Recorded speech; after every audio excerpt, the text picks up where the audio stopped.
బుక్రాసంద్రం మండలంలో స్టేషన్కి ఎదురుగా అంబేద్కర్ విగ్రహం దగ్గర 38 కోట్లతో కుర్చీ తీసుకొచ్చి అంబేద్కర్ గారి జయంతి సందర్భంగా అందరూ కలిసి అక్కడ ఫ్లెక్సీ కడితే ఆ ఫ్లెక్సీని రాత్రి సమయంలో కొంతజనం దుండగులు అది చింపేసి పూర్తిగా ఫ్లెక్సీ అక్కడ లేకోకుండా తీసుకుపోవడం జరిగింది. ఆ దుండగులు ఎవరైనా సరే వాళ్ళపైన తక్షణమే చట్టపరమైన చర్యలు తీసుకోవాలని చెప్పి మరి బుక్రాసంద్రం సిఐ గారికి, ఎస్పీ గారికి, మరి సంబంధిత అధికారులకు మేము కోరుతున్నాం.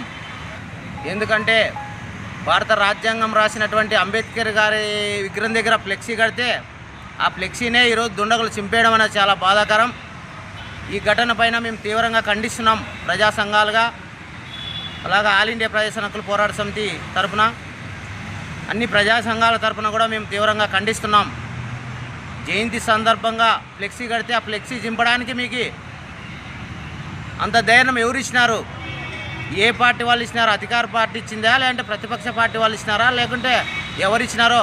ఎవరైనా సరే తక్షణమే వాళ్ళపైన చర్యలు తీసుకోవాలి. 24 గంటల్లో అరెస్టు చేసి రాజద్రోహం కేసు కూడా నమోదు చేయాలని చెప్పి మేము ప్రజా సంఘాలుగా డిమాండ్ చేస్తున్నాం.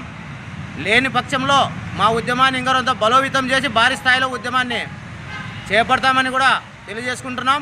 అంతేకాదు మరి కూటమి ప్రభుత్వ నాయకులను కూడా అక్కడ పూలమాల వేయకుండా కూడా అడ్డుకుంటామని చెప్పి తెలియజేస్తూ ఉన్నాం. ఎందుకంటే భారత రాజ్యాంగ నిర్మాత ఆయన దగ్గర ఈరోజు జయంతి సందర్భంగా ఫ్లెక్సీ కడితే ఆ ఫ్లెక్సీ జింపేసేదానికి ఎన్ని దొమ్మకాయలు ఉండాలని చెప్పి కూడా ఈ సందర్భంగా మేము తెలియజేస్తున్నాం. ఎందుకంటే భారత రాజ్యాంగ నిర్మాత దగ్గరే ఈరోజు మరి స్టేషన్ ఎదురు ఇక్కడ ఎంఆర్ఓ ఆఫీస్ ఉంది బుక్రాసంద్రంలో. మరి ఇన్ని ఆఫీసులు ఉన్నప్పటికీ సీసీ కెమెరాలు ఉంటాయి అక్కడ. మరి అంత ఉద్దేశపూర్వకంగా ఎందుకు ఫ్లెక్సీ చింపేసినారనేది కూడా తక్షణమే ఎంక్వైరీ చేయాలా. దీనిపైన తక్షణమే చర్యలు తీసుకుని వాళ్ళపైన వెంటనే కేసు నమోదు చేయాలా. చేయకపోతే మేము ఏడదాకైనా పోరాడడానికి కూడా మేము సిద్ధంగా ఉన్నామని చెప్పి సందర్భంగా తెలియజేసుకుంటున్నాం. అంత సులభంగా వదిలిపెట్టము. ఎవరైనా ఎంతటి వాళ్ళైనా, ఏ పార్టీకి సంబంధించిన వాళ్ళైనా వదిలిపెట్టేది లేదు, సహించేది లేదు.